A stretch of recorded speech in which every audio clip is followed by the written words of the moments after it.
ప్రతి ఒక్కరూ పొందుకోవలసిన ఒక ధన్యత.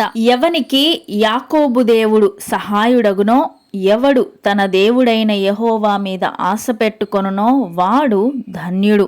కీర్తనల గ్రంథం 146వ అధ్యాయం 5వ వచనం. సైన్యములకు అధిపతి అగు యెహోవా మనకు తోడై ఉన్నాడు.